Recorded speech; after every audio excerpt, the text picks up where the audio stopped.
النهارده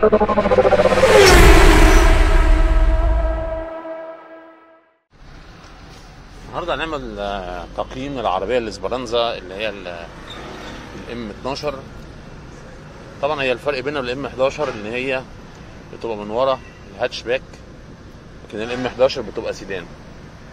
طيب هي العربيه اول حاجه نقارنها يعني بالفئه بتاعتها، يعني اجيب دي ولا اجيب اسبرانزا 516.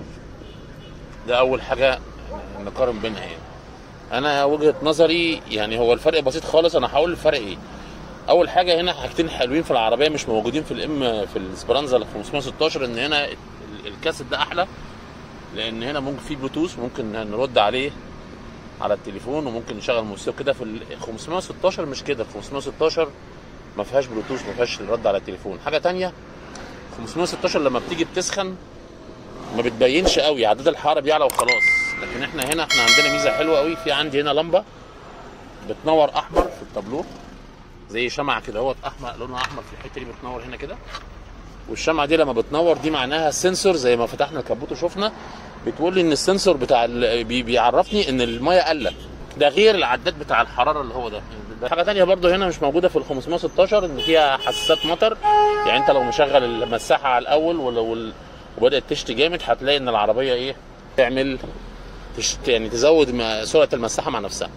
حاجه برضو كمان موجوده هنا مش في 516 ان العربيه دي تحسها اثبت شويه وشكلها من بره احلى. يعني انا حاسس كمان صاجها اقوى من ال 516، ملمومه شويه على الثانيه مبهوقه شويه. ولو ان يعني انا في حاجه انا مش عجباني، ان الضوء مثلا بتاع التابلو لونه احمر، لان انا ما بحبش الاضواء الحمراء. بس هي مش باينه عشان الدنيا نهار لسه. انا ما بحبش الضوء الاحمر، بحب الالوان اللي تبقى كتير هنا. دي مش موجوده. في هنا شويه اشعارات موجوده في الحته دي هنا كده، زي فتح الكبوت، فتح الشنطه، مش عارف ايه. ممكن ساعات بتبقى مشغله او مش شغاله على حسب. العفشه هنا يمكن ناشفه شويه، بس دي اعلى من يعني ارتفاعها عن الارض اعلى بكتير من ال 516. ووزن استهلاك البنزين مش قد كده. يعني انا بالنسبه لاستهلاك البنزين مش عجباني قوي. في هنا مثلا فيها زي كده ايه، زي حته كده سريه هنا اهوت كده اهوت، زي باب هيدروليك سري كده تشيل فيه حاجه، وممكن دي تتفتح وتتقفل كده اهوت فوق هنا زي دور كده برده خفي. العربيه وانت قاعد فيها برده من جوه قعدتها كويسه. بس طبعا ايه يعني زي كل العربيات الهاتش باك انت بتحس ان انت بتسمع اي حاجه موجوده في الشنطه بتسمعها جوه العربيه. اي هاتش باك كده يعني بتحس ان الصوت اللي جاي من اي حاجه انت حاططها في الشنطه بتسمعه من ورا جامد قوي. ده برضو بتبقى من ضمن عيوب اي هاتش باك كده يعني. لكن هي العربيه يعني بشكل عام انا شايف ان العربيه كويسه. بس هي عيبها ان العفشه بتاعتها ناشفه شويه، انشف شويه من 516. بس اعلى عن الارض زي ما قلت. ثبات في السكه وفي ملفات هقول ان دي احسن من 516.